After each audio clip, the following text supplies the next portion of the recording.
All right. Hello and welcome everyone to the International Methods Colloquium. The IMC is a periodic online interactive seminar discussion on the application of quantitative statistical methodology to the social sciences, sponsored by Rice University and the National Science Foundation. This week's speaker is Jacob Montgomery from WashU in St. Louis. His talk is entitled Human Computation Scaling for Measuring Meaningful Latent Traits in Political Texts. Jacob's talk will last between 30 and 40 minutes, after which point we'll take questions from the audience. You can email questions to methods.colloquium@gmail.com, or you can also ask a question using the Zoom Q&A button that appears at the bottom of the webinar window. And for our viewers outside the US, we especially recommend using the Q&A box to ensure that we receive your questions immediately. In just a moment, I'll post a link to Jacob's paper and his slideshow to the Zoom webinar chat window so that you can refer to it throughout the presentation. And now I'd like to welcome Jacob Montgomery to the International Methods Colloquium. Welcome. All right. Well, first of all, I want to say thank you for Justin for putting this all together. I think this is a really great service to the discipline, and as usual with things that Justin's doing, extremely well organized. So thank you very much. You're welcome. I also wanted to introduce my co-author, who's a graduate student here at Washington University. This is David Carlson, sitting behind me. And rather than having David sit over my shoulder for the whole talk, he'll move out of the way, but will be available for helping me answer questions later in the talk. So the project that we're working on kind of starts out with trying to figure out how to handle a situation that I think is becoming increasingly common for social scientists, where we might have some piece of text. In this case, on the slide, you see is a text from a television commercial. This is the script from a television commercial that was run against Susan Collins in a Senate election campaign. And we might have this text, and it talks about the Employee Free Choice Act. It's a little bit critical of Susan Collins. And we might have a task that we're trying to figure out where to place this text on some latent scale. So we might be, for instance, measuring negativity in ads. So how negative is this ad on a scale where high means really negative and low means very negative. So this is the kind of task that this project is designed to accomplish. All right, so looking over what we've been doing so far in the discipline, one way to kind of take a text and turn it into a number in that way. The first sort of approach is content analysis, where humans read a text and assign a numerical value on some scale or categorization for that text.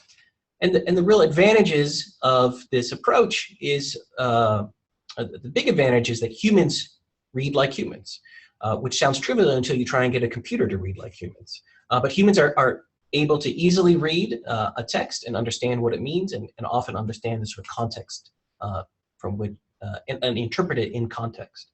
The problem is anyone who's done a big project doing this sort of task, is that it's expensive and difficult.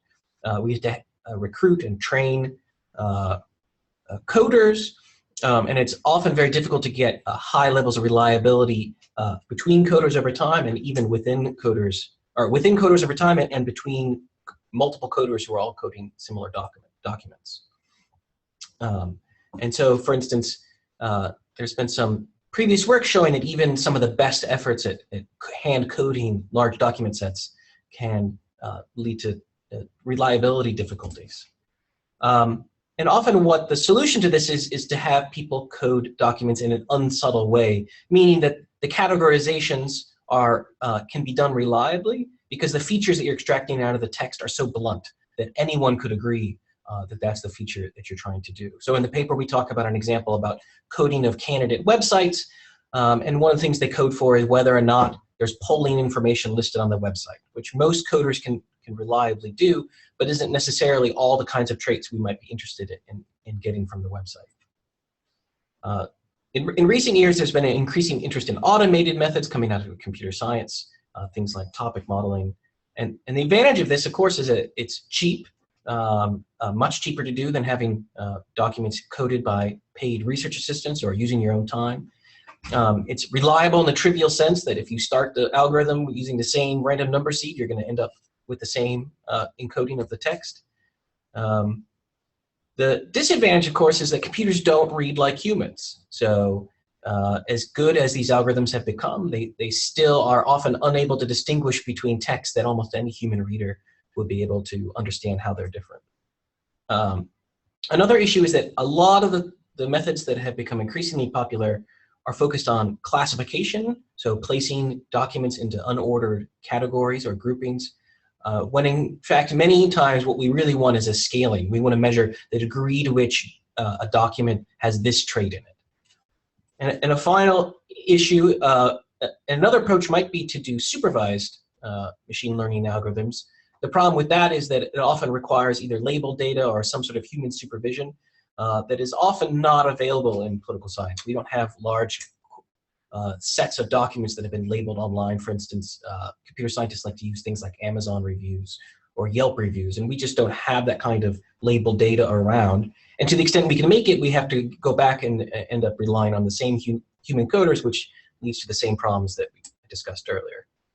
And a final sort of approach you might think to use is dictionary-based methods, where there's dictionaries where certain codes are assigned, certain words are assigned certain values, and you sort of do a calculation on a document to decide how positive or negative it is.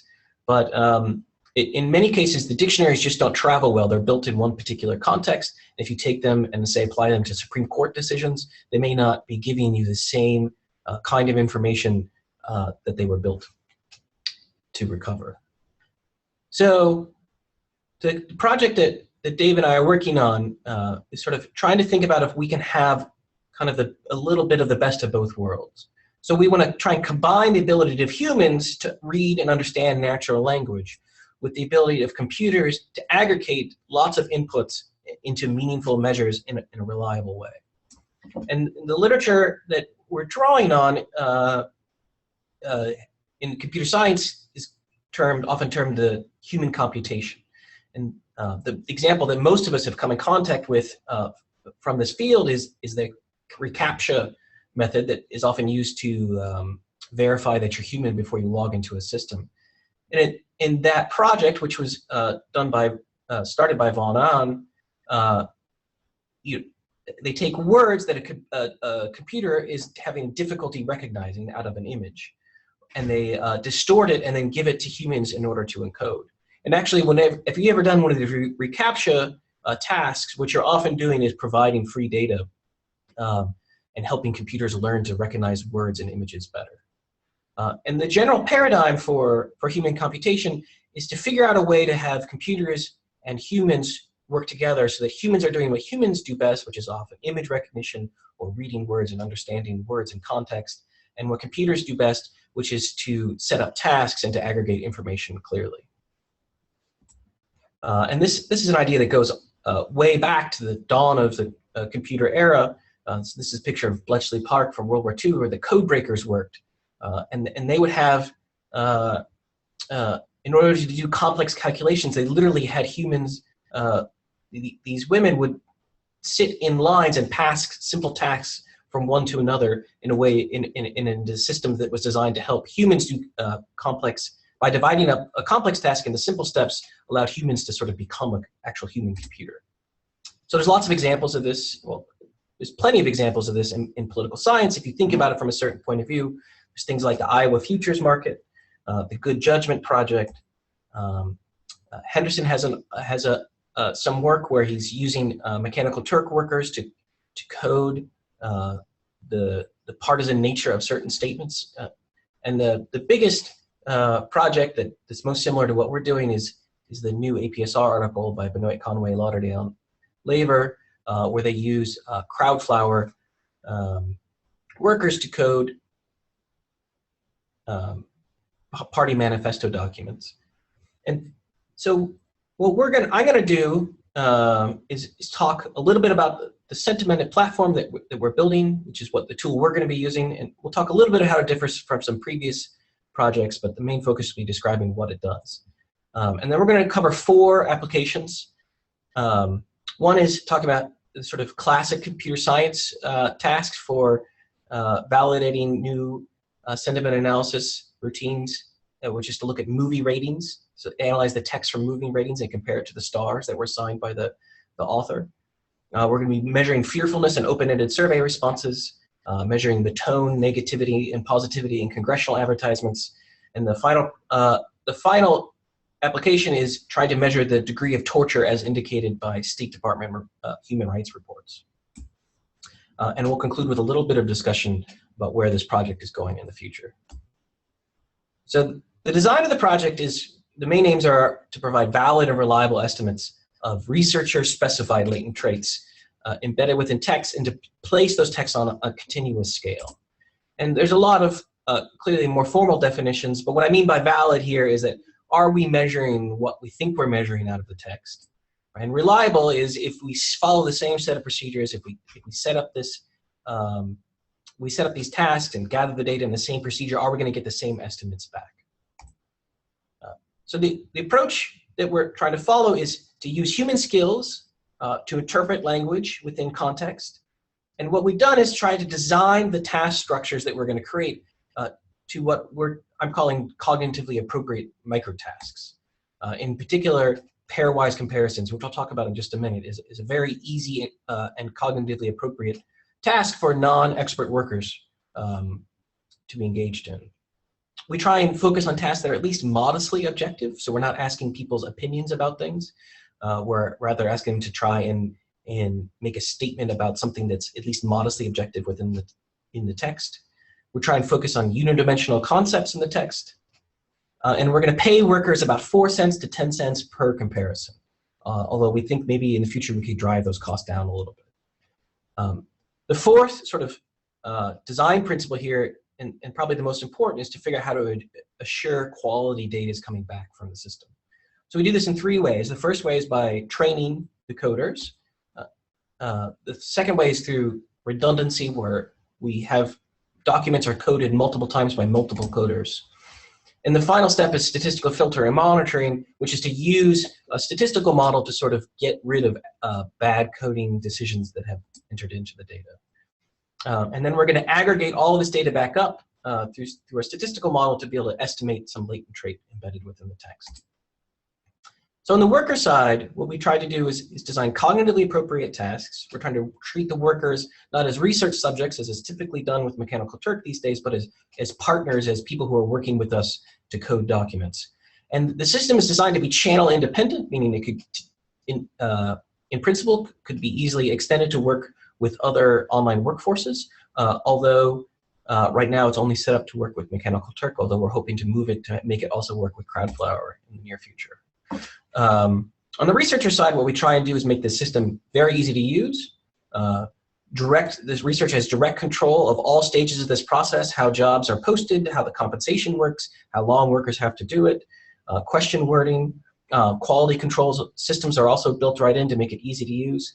And the system is designed as a platform-independent API, so you can actually do all the things I'm about to show you. You can do it from R or Python or Java or any other basic computer language that you might want to use. And we'll talk a little bit about the end about why I think it's a particular advantageous setup for this. So on the worker side, what we're trying to do is, as I said before, is set up cognitively appropriate tasks. So Justin, this is the part I talked to you about where I was hoping to have a little participation from you. So, oh, I'm not sure I can hear you. Yep, I had to unmute my microphone. Okay. Okay. So Justin is going to be my guinea pig for this. So Justin, this task that we're going to have you do is to try and put colors into one of 5 different categories. All right. So go ahead and try this first one. So it's the first one I've seen. I guess I would say neutral. Somewhat dark. All right, there's another one. Okay. Somewhat dark. All right, and how about this one? Somewhat light. All right, so how are you deciding to put that in the somewhat light category? Yeah, so the first one kind of anchored my opinions, and then I had to sort of try to sort as I went. So I didn't exactly know what scale it is. So I was sort of comparing to the previous ones I had seen. Right. So there's a variety of issues with this sort of presentation. You can solve some of these with good training and other systems, but in essence, what this kind of task structure requires is that the worker has to keep in memory how they placed other stimuli in the past. Right. And even with something as simple as color, it's very cognitively burdensome on coders to be able to do this kind of task. And so what we're relying on is, and there's a lot of good research in psychology and cognitive science to say that what we're relying on is task structures that are like this. So, so Justin, what do you think about this one? Obviously, the one on the right is darker. Oh, maybe the one on the left? Right, okay. How about this one? Oh, man. Those look the same to me. So when I've done this in presentations before, usually the room there'll be some dissent, but the room will be able to, the majority of them will identify the right one as being slightly darker. And actually, these are a difference on 100 shade gray, the R palette of 100 shades of gray. Mm-hmm. This is 1 unit apart. And I actually thought the right one might be a little, but then I literally got right up on the screen. Yeah. So this task structure allows people, even with limited attention and skill, to be able to make good, reliable decisions in a lot easier way. And there's a lot of research to back this up. So this is how we're going to be doing it. And so Justin, that's the end of the crowd. Okay. So this is from an article from Socher et al. This is a big article on natural language processing for sentiment. And what they used to get their training data, they used Amazon Turk workers, but they gave them tasks like this, which is they would give them a phrase and say, put this use these sliders to be able to put on some sort of scale. And what they found, and what they report in the paper, is that there was a lot of middle category inflation, and that people tended to move the sliders to the labeled part of where the sliders were, and they tended to avoid extreme categorizations, which is from people who study survey research. This is stuff that we've known in public opinion research and political science since the 70s. But what all of our tasks are set up to do is like this, right? So we say, here's a task, here's text from 2 movie reviews, which one is more positive? In this case, the worker selected the one on the left. So this is the cognitive task that we're going to be giving workers, which we think are appropriate for the kind of workers that we can get. In general, we have 1 comparison equals 1 hit. They get paid about 4 cents for completing that. All hits are specific to a task and identically structured. Pricing range, from 10 cents to 4 cents. So on the researcher side, the system sort of looks like this. So you have API calls to execute every one of these steps. And we actually have an R package that's designed to make this even smoother. If you're not familiar with API calls, you can actually just run this whole system out of R, meaning that you can actually post jobs to Turk, pull the data down, run the analysis, and do all these different steps is built into our R package. So the first thing is to upload the documents. They all get sent to our servers and assigned a unique ID. Then using those IDs, you can set them up in comparisons. Then you choose task settings. For instance, you say how much they're going to get paid, how long they have to do the task, whether or not they have to, and the key thing there is whether or not they have to do training in order to participate, whether they have to have a certification. Then you run another command that sends all the comparisons to Mechanical Turk, and then the workers come in at that point. Usually, in all the data I'm going to show you today, they've had to complete a training before they're allowed to complete any of the tasks. And what we do is we post these things up in batches so that as data comes in, we can start monitoring the data live as it comes in order to get rid of workers who are not providing high quality data. And I'll talk a little bit about exactly how that's done. And after we've done that through several iterations, then we get our final estimates. So the first thing to talk about here is quality control, which is training. And what we do is we just set up a Qualtrics survey that walks them through several practice tasks, and where we explain, we have them make a choice and then explain which choice was correct and why. For simple tasks, this is often quite short. For some of our more complicated tasks, these trainings can be quite elaborate and have lengthy discussions about different sort of edge cases and specific coding rules we want them to follow. And then after they've done several examples, then they're going to have to do a test, which is essentially doing 6 to 10 tasks and actually scoring what we consider to be the correct way. They have to get, say, 9 out of 10 correct before they're allowed to get our certification. And a surprising number of people actually are unable to complete this either because their English is not good enough, or they just don't, they see that this task is going to be too hard and they back out. The other way we deal with quality control is redundancy.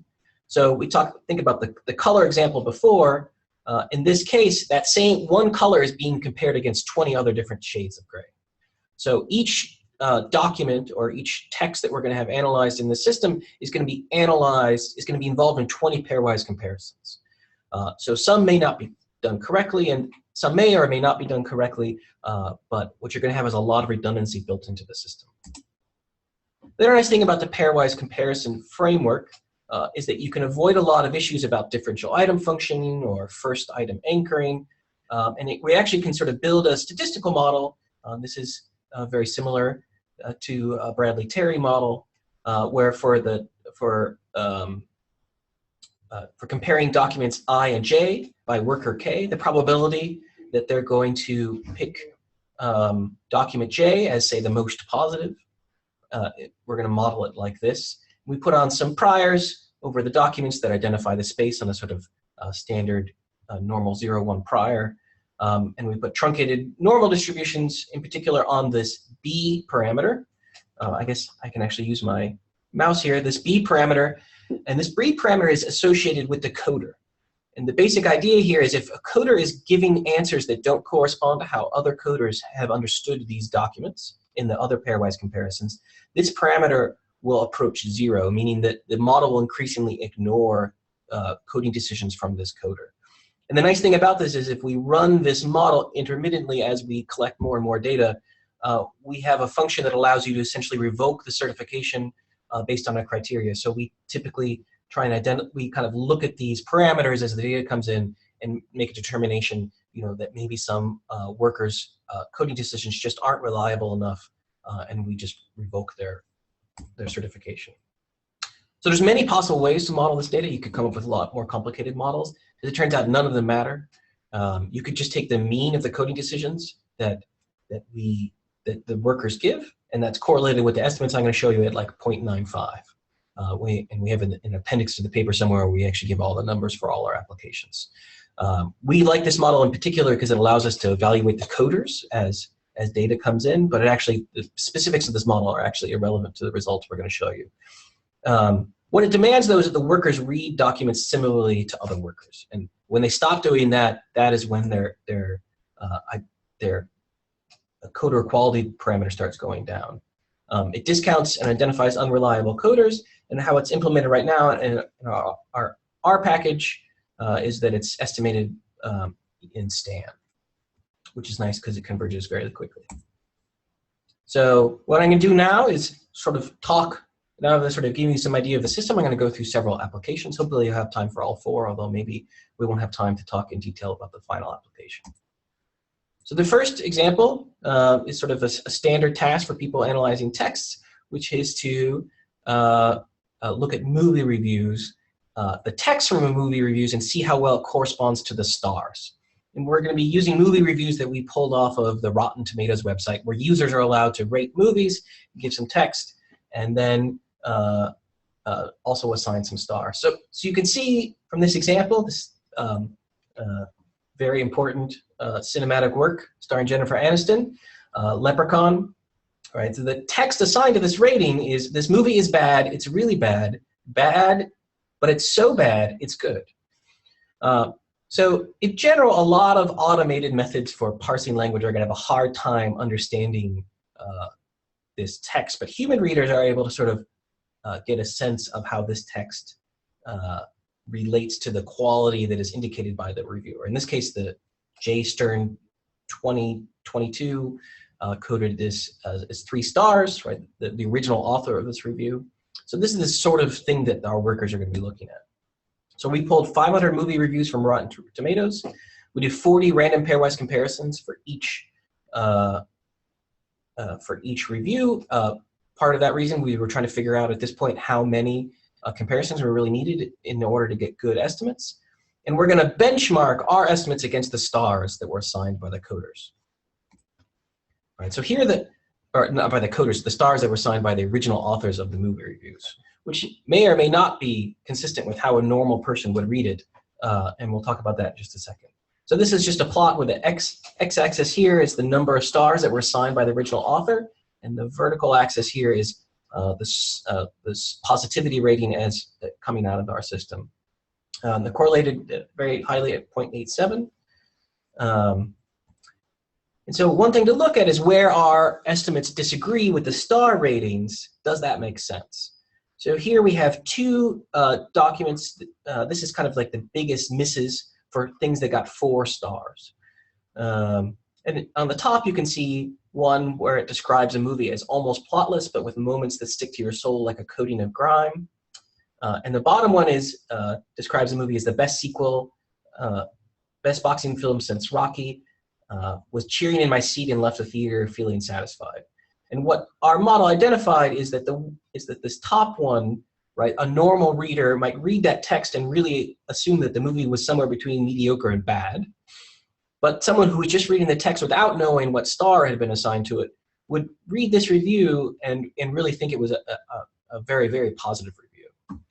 And in the paper, we go through more examples of this. But in general, we feel like where the stars disagree highly with our estimates, that actually makes sense in a way because the text doesn't actually line up with the stars as well.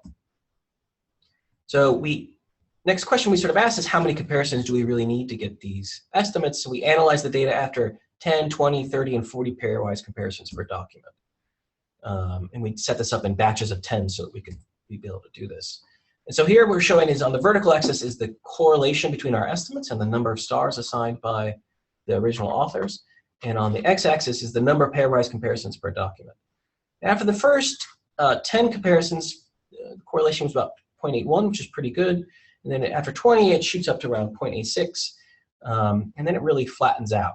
And in particular, if you just estimate using the first 20 and then you estimate again using the whole data set, the estimates you get from those two estimates are correlated at 0.99, meaning that after about 20 pairwise comparisons, you've extracted all the information there is really in these texts. And the correlation with the underlying truth has gotten about as close as it's going to be, at least for this application. Another thing we wanted to look at was the reliability. So we looked at the first 20. If we just took the data from the first 20 comparisons and then looked at the data from only the second 20 comparisons, we get correlations of 0.92, meaning it's very highly correlated scores across tasks. And in the appendix to the papers, we do this with a slightly different application where we actually collected data weeks apart using different coders, and we still get correlations at about this level. So this is, if you've ever done anything with hand coding of documents, this is a very high reliability score. So the next thing, task we're turning to is trying to measure fear and anxiety in open-ended survey responses. And especially fear as it's distinguished from anger. So this is a survey originally done by Gadarian and Albertson. And they ask the question, what do you think about immigrants? What do you think of? And what they're coding for is fearfulness, anxiety, and worry. Right? And especially as it's distinct from anger. So it's coded by 2 RAs as either 0, 1, or 2, meaning none, some, or extreme levels of fear in the document. And the researchers originally just used the average from the 2 coders. All right. And so on this figure, what we're showing on the vertical axis is our estimate of the level of fear and anxiety in this document, and on the x-axis is the mean expert opinion from the 2 coders. So we did 20 random comparisons at twice, meaning we ran it twice. So we this task twice. So we want to check the reliability again, which I'll talk about in a minute. And the correlations between our estimates and the originals was 0.78, which is not as high as the last application, but in fact this task is actually a little bit more difficult. But one thing to point out here is that this entire project takes $171. So we had 342 documents involved in 20 pairwise comparisons. We paid the workers 4 cents a piece, and Amazon took a 1 cent cut. And so it works out, takes about an hour to execute this and costs about $170. So one of the things, again, we're going to look for is where our estimates differ from the sort of thing we're benchmarking against. Does that make sense? So here, I'm just going to show an example where the 2 experts unanimously coded these statements from the survey as having no levels of fear. And what we're showing here is that the sentimented approach is actually recovering meaningful variation within these categories as coded by the expert coders. The top one includes a number of statements about false social security numbers and about workers who think they have the right to drive and have a license. And the bottom one just says, I'm fine with immigration.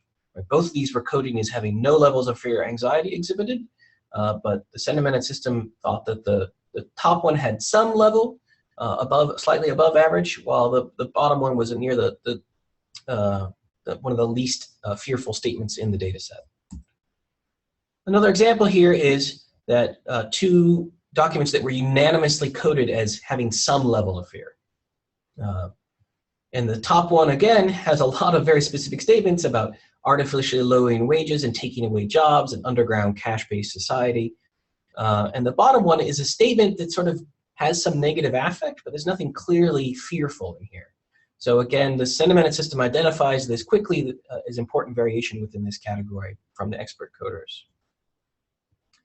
One of the reasons we use this example is it was also used as an example for the original the AJPS structural topic models paper by Roberts et al.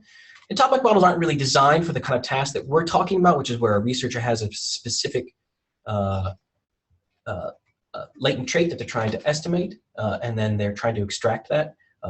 Topic models are obviously more about discovering topics within document sets, but it's still informative to look at this, because in the AJPS article, Roberts et al. Identified a topic that they identified as sort of indicating fear in the statements. So here, this is the plot I showed you before about how sentimented correlated with the mean coders.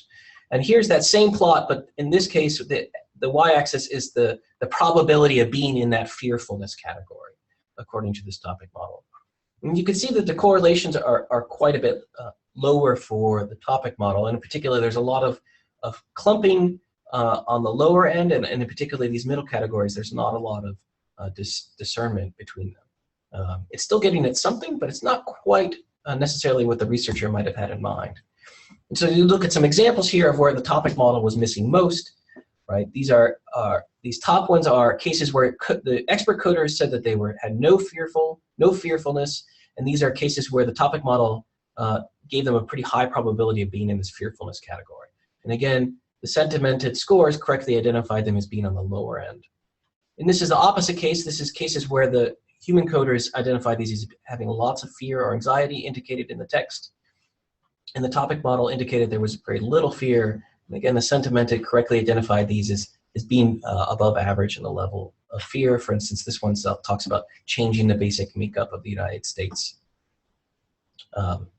which is not as fearful as many of these comments, which have to do with crime and other extremely fearful statements about immigration. So just to sort of give a general overview, this is just the Pearson R correlations between sentimented and the mean coder. This is our correlations with each coder individually. This is the same information for the topic model probabilities, right? And interestingly, this is the correlation between coder 1 and coder 2. So in general, sentiment is doing much better than topic modeling and covering this sort of researcher desired trait. And the correlations between what we're getting from the system and the mean coder score is actually on par or better with how well the coder scores were correlated with each other. Another topic here is reliability, and in some sense, of course, topic models are infinitely reliable, and then if you start with the same random number, your seed, you're going to end up with exactly the same estimates. But in fact, even for this applications, there's multimodality in these models. So in the original paper, they talk about running 50 different start values, and then using their judgment and some processes they've designed in order to choose which resolution was most appropriate, which topic model fit was most appropriate. So what we did is we ran the same experiment 2 weeks later, and we get correlations between the runs at around 0.86, which again is pretty high for using mostly different coders were involved in these two tasks. I see we're running towards the end of this talk, so my third example is the tone of U.S. Senate ads. So what we did is we took, from the Wisconsin Ads Project, we took 942 Senate ads from 2008. And these have all been human coded onto a 5-point scale for the degree of negativity, where higher numbers mean more negativity. We did, again, 20 pairwise comparisons per document. We paid 6 cents since these documents are a little longer. And again, we had certification and training. So just to give you a sense of what's going on here, these are the storyboards that the Wisconsin Ads Project has developed. This is one example from an ad for Pat Roberts. And what we did is went through these storyboards and stripped out all the text, and then had the coders decide which of the 2 ads that they were looking at was more negative about the sub-person being discussed or less positive. All right, and so here's the correlation between the human-coded documents and what sentiment it got. The correlations between our estimates and the expert coders is 0.85, which is again quite high. And one thing to look at again is where our codings differ from the benchmark. So here is where the human coder coded this document as positive, and sentiment identified this as really quite negative. And you can see this is actually a negative ad being run against Al Franken in Minnesota. It mentions a history of pornography and degrading women and minorities. It does mention the candidate who sponsored the ad, Priscilla Lord Ferris. So technically this should be a contrasting ad, probably should have been coded 4 on the scale, but this is actually just a clear miscoding by the original human coder that sentiment correctly identified. Here's another one where the human coder coded this as an attack, which is technically correct based on the coding scheme because it only mentions one candidate and it contains negative information. But in fact, most of the ad is actually quite neutral to positive. It contains a lot of positive information about the Employee Free Choice Act. Only at the very end does it very briefly have some negative information about that Susan Collins isn't supporting this act. So sentiment disagreed fundamentally with how this was coded in the original system in a way that makes sense. And if you go through other examples, and we have some more in the paper, you can see other examples that a lot of the disagreements between what sentiment produces and the benchmarks often make quite a bit of sense. Again, we repeated this experiment 2 weeks later, and the correlations between the 2 runs are 0.9. So the final example I'm just going to show a little bit of, I don't quite have time to go through all the details, is we looked at State Department Human Rights Report in 1999 for 182 countries. In this case, what we did is divide the documents up into about 1,600 paragraphs and had the coders compare 2 different paragraphs. And what we're going to do is we tried to mimic the 5-point coding scale or the kind of general rules as implied by an article by Hathaway, who also coded all these same documents. And the idea behind this original project was that torture was expected to be correlated with the signing of torture conventions in a positive way. The more you torture, the more likely you are to sign one of these anti-torture conventions. Again, we did 20 comparisons per paragraph. In this case, because these paragraphs are a little harder to read, we paid 10 cents per comparison. And we really had quite an extensive training module for this task because it was difficult. So in this case, what we did is we slightly altered the model to have a hierarchical structure where paragraphs are embedded within documents. And in the paper, we provide the details of that model. The red points you can see here are the country level estimates, and the little black circles, or black squares, are the paragraph level estimates. So you can sort of see on the right was the numbers assigned originally by the Hathaway coding scheme. On the left are the abbreviations for the country. And in general, they sort of correspond.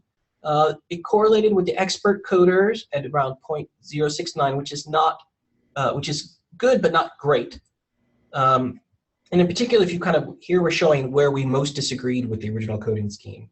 And you can see that countries like, you can see here, countries that were originally coded as all being in category 2 by the expert coder, we identified Fiji as being quite low, while Congo and Cuba, we thought that based on what was in the text could be quite higher. And I don't have time to go through much more as far as the details of this, but again, all the extra stuff's in the papers. About 5 minutes, Jacob. Yep. So if we look at the correlations, here we're showing correlations between our estimates and the Hathaway estimates. Right here are 3 other measures that were of torture in these countries, often coded out of the same document set. And here is a test of the original hypothesis of the paper, where the dependent variables, whether they signed an anti-torture convention.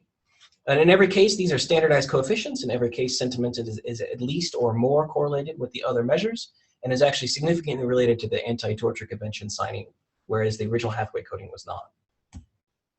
So moving forward, so first of all, we're looking for some test users. The API is up. We have the ability to give people passwords to load in their own mechanical Turk information and start using the system using their own money. But we're not professional website developers in any way, so we're looking for people to work with us to patiently build up the documentation and things like that to help other people use this system. We're looking to set it up so that we can have more comparisons per hit, which can help lower the costs. And again, have more channels, meaning be able to have workers in non-English speaking countries through Crowdflower. We're also working to have it set up to do audiovisual stimuli, like comparing two pictures, which is another way you could use this online workers. And in particular, what we're most excited about is trying to figure out how to scale this up. So the nice thing about having it set up so that that you can make these calls and set up these comparisons and send them to Turk all right from your computer is to think about how we could set up statistical models that themselves might decide, hey, this is the document we need more data about. To set it up so that we can do active learning, design active learning algorithms that will determine which pairwise comparisons would be most informative when trying to learn about a larger document set. And that might allow us to scale up in order to be able to use this on larger document sets, which would really be quite expensive to do right now. And in particular, we think about ways we could, in doing that, leverage the feature space, for instance, the words, which we haven't actually used in any way so far. And another way we're thinking about extending this is using the same approach for topic model validation. So trying to figure out how to use online workers to figure out if the topic model substantively means what we think it means. So I want to say thanks, and especially to the Wiedenbaum Center for providing us with all the financial resources we need to build this system and test it. And then a lot of people helped with the programming side of this, and in particular Matt Dickinson, who helped us build that web app.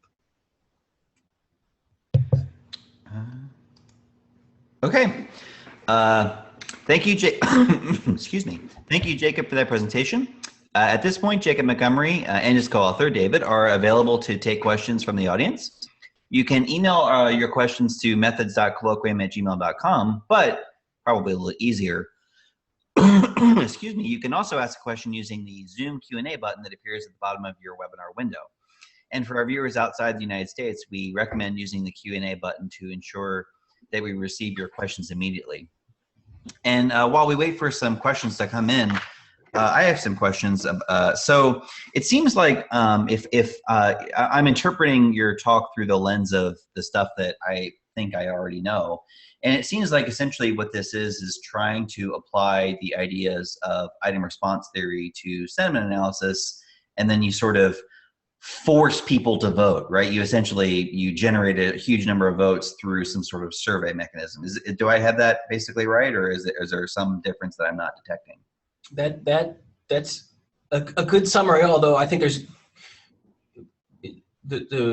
I think there's justification for treating it that way beyond trying to make it work in a modeling framework we're familiar with. But yes, that's a good summary. Oh no, I'm not trying to. I'm trying to understand what's going on, right? Yes, so yeah, that's correct. It's appropriate to link it to that stuff that we already sort of know something about. Yes, that's right. And some of my other work that I have on different projects is about active learning on surveys through something called computerized adaptive testing, which is actually the two ideas are linked. What I'm originally and what I'm most interested about is how to start setting up these tasks in more clever ways, rather than using just random assignment of pairwise comparisons, but to figure out how we can find two documents that when we have humans code them, we'll learn the most possible about the document set. So in that case, I have you heard of the Netflix prize? I have heard of it. Okay, so for the viewers who may not have heard of this, the Netflix prize was it happened a few years ago. I think I was still at Emory when this happened. And essentially Netflix was trying to figure out how to recommend better movies to you. The ultimate goal being to get you to use Netflix more, to watch more movies, and to value it more. And so they had a big sparse data matrix of people who had evaluated certain movies. And of course, most people don't evaluate most movies. They only evaluate a small number. And what they needed to do was fill in the gaps, right? So we need to say, well, you've evaluated these 4 or 5 movies. Our zillions of other users have also evaluated, 4 or 5 movies. We're going to use that data to predict what you're going to like.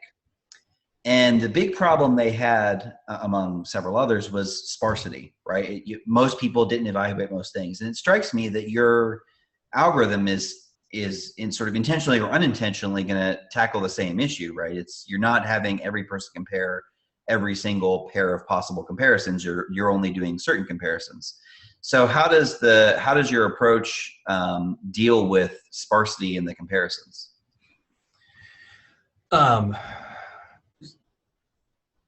So I guess I've never thought about that from quite that perspective. So remember again that every document is involved in 20 different comparisons, right? For all the examples that we've shown. So the issues, you could think about this as like, if you think about each document as being a node in a network, and each comparison being an edge between them, the issue becomes a problem. The real problem becomes if you have some areas in that network that aren't connected, if that makes sense. Mm-hmm. Right? That's where you have problems where you can no longer put both those areas of the graph on the same scale. And there's actually some algorithms for this. We haven't had any problems with this just because we are doing so many pairwise comparisons. But if you were down to, say, 5 or 6 pairwise comparisons per document, you would have to give that some attention. But this is also a similar issue. I was recently looking at a paper by, I think it was Sperling, Benoit, and Munger have a paper where they're doing something very similar, but more firmly embedding it within a Bradley-Terry model, where some of these issues about sparsity have actually been worked out, about what are the sort of minimal number and the structure of the pairwise comparisons that allow you to get a good estimate. So if you were to, I realize I'm putting you on the spot here, but suppose you were to apply there's a lot of correlation, as you showed, between the star ratings and the sentiment analysis that you conduct, which implies that you could generate pairwise comparisons using the star ratings. You could say, well, a person thinks a 5-star movie is better than a 3-star movie, and then sort of compare them, and that means that they voted for the 5-star movie. What would happen if you took Netflix's data or a big sparse data matrix like that and sort of just fed it into your algorithm? Would you expect that to do pretty well at classification? I'm not really sure. I mean, I have to say, the kind of premise of that is that you could take the stars and then have them vote against each other. And right. I actually worry about that. Like, I'm not sure that that's how people do it, right? Like, do you remember what stars you gave to a movie 2 years ago when you were last rating, and what's a 5-star for a horror movie and what's a 5-star for a romance movie might mean something different. So, I think this method would be appropriate, but only if Netflix started giving people 2 movies and saying, which of these did you like better? Yeah, that was going to be my next question. Should you, instead of saying, how much do you like this movie, they should ask you, did you like this movie better than some other movie they know you watched, right? Star Trek First Contact, and then just sort of vote for that, and then they could feed that into their algorithm. Yeah, and I think there's a lot of good research showing that this sort of pairwise comparison asking framework is good. And gives you really good data. And in survey research and political science, we've been doing this for a long time, where we know that giving people fewer choices gives you more reliable survey data. So sort of keying on the pairwise comparison aspect and not so much on the sentiment analysis aspect, does that mean that when you're, if I'm giving a survey, everyone's seen feeling thermometers, everyone's seen, how much do you agree with the statement on a 5 or 7 point Likert scale? Should we not be giving those kind of questions? Should we be giving explicit comparison questions? Well, I think technically you get more information out of the 5 to 7, but you open up to more possibility for error, right? So it depends, right? You things like differential item functioning, and for this project, what we're particularly interested in is dealing with the fact that a lot of people don't trust these workers. In fact, I've had a lot of I found these workers to be surprisingly good. Like, I often wish I had undergraduate assistants that were this good. They email me with questions. I'm like, you guys are getting paid 4 cents to do this, but they take it very seriously, some of them. But we were really interested in saying, let's assume very little of the people responding to this. And to the extent in surveys you're worried about the same issues, it's this trade-off between how much information you get from each task and how reliable you want it to be. And we were really focused on getting really reliable estimates. We wanted to make this easy for them so that we got good quality, as high quality data back as we could, even if we were losing some, right? We could say, which of these is more positive and by how much? That's easily doable within our framework, but we're passing up on the information because we think that extra step will just lower the data quality.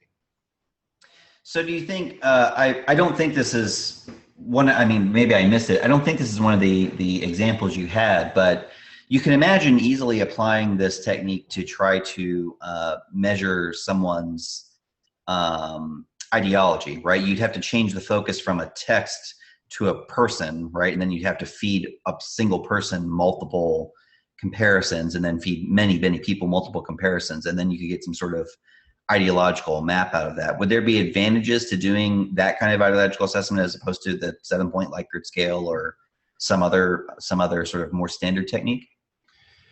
So in this example, is our goal to understand how the different items are mapped onto the ideological scale, or to place people onto an ideology? No, I'm turning it around. So, you know, it's like the judges versus cases thing, right? You know, you can care about the judges or you can care about the cases. And what I'm caring about in this case is, instead of trying to measure the placement of the text in the item space, you try to measure the placement of the people in the space.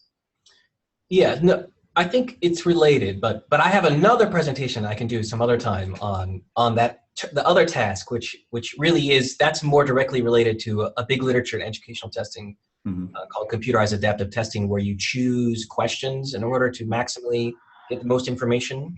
And that's quite a developed literature. So I actually have another big project on how to do that on surveys better, how to from a battery of potential questions, how to choose the right one to get the best information. Yeah, I don't think they do the GRE that way anymore, but when I took it, you know, back whenever, that is the way they did it. You knew you were messing up if they started feeding you like the what is 2 + 2 type question, because that meant that you had they had decided you were an idiot and they were feeding you into the dummy track. Yeah. So I can talk a little bit, Justin, if you'd like, about, I have some more stuff on this. I kind of breezed through on the torture stuff, but I'm happy to. Sure. I mean, we've got about 7 minutes left, so please go ahead. So I did want to just kind of like look at some of these cases where we really differed from the Hathaway scores, because, right, again, like, you know, the problem with these measurement papers in general and these projects, right, is there's no there's no ground truth that we can evaluate against, right? So for these kinds of projects, we're trying to say this is a good way of doing these sorts of tasks of coding documents. So we're trying to find benchmarks, but then of course, if you disagree with the benchmarks, which of you is wrong, right? This is why every time someone comes up with a new way to measure ideology, the first thing they do is compare it to nominate. Right, so, but if you look at, for instance, here, so this is China, right? So China in this case, and Dave, what is BDI? Burundi? Yeah, Burundi. Burundi, and I think this is Swaziland, right? In this case, right, we really disagreed. Like, these were both coded 3, right? But if you actually look at the paragraphs, right, so here's an example of one of the paragraphs from the China. So we estimated this to be really quite high. And this is saying things about adherence to Falun Gong were tortured with electric shock and having their hands and feet shackled and linked with steel chains. And in this framework, and if you kind of read through the document, it's not clear, for instance, why China gets coded so much lower than, say, what is this one? The Czech Republic? Yes, Czech Republic. You can tell I'm an Americanist. So, right, given that there's really almost no paragraphs in this entire document that really correspond to kind of the brutal treatment that's indicated in here. So another example here is Cuba, where none of the particular paragraphs, so here's Cuba right here, none of the particular paragraphs are super high. There's not the sort of extreme torture like in that paragraph I just showed you, but there's a lot of paragraphs all with pretty problematic statements. So here's an example of a paragraph where it talks about the beating of human rights advocates. And again, Cuba was put in almost the second lowest category with places like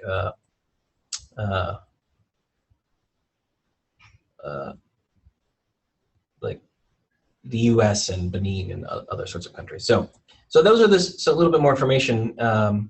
But one of the tricky things is always to figure out how to validate these sorts of measures and say, we're doing something a little different. It ends up giving similar numbers but different. But we think we're trying to justify why this approach is maybe even a little better than having humans, or having RAs hand code these things. We have a question from the audience. Adam Hughes asks, do you collect coder attributes in the training and qualification stage, and does your estimate of coder ability from the model correlate with any of these attributes? So we have IRB exemption because we are not researching human subjects. The framework for this is that that the coders are helping us research documents, but we're not collecting information about our coder. So for that reason, we have not collected that. We have looked for things like, for instance, in the campaign ad, it's known that Turk workers are generally more liberal, so we've looked, maybe there's some sort of bias in how people are coding those ads, and we haven't been able to find any systematic bias. But we've not gathered the individual level data, just mostly, and that's probably a very interesting question, but from the perspective of this project, we wanted to be very careful that always treat these workers as our partners in research and not subjects. Is there, you mentioned the validation problem. Are there any problems where, I mean, you can obviously create ones, right? Maybe you could sort of, this is not exactly the same as a Monte Carlo study, but you create a problem where you know the answer and then try to run it through the algorithm to see if you get the answer. Are there any problems where, I guess it would be pretty boring problems because you know the answer, but where the answer is known and you could sort of figure it out with your, you could recover it with your algorithm? I'm not familiar with, I mean, I have thought about actually setting, as part of this working to make it work with audiovisual, of actually setting up that grayscale, right? Mm-hmm. At least there's like which of these is a darker color. But in the world of text, as far as I know, there's no like benchmark set where everyone agrees about the pure rank ordering of, a large document set.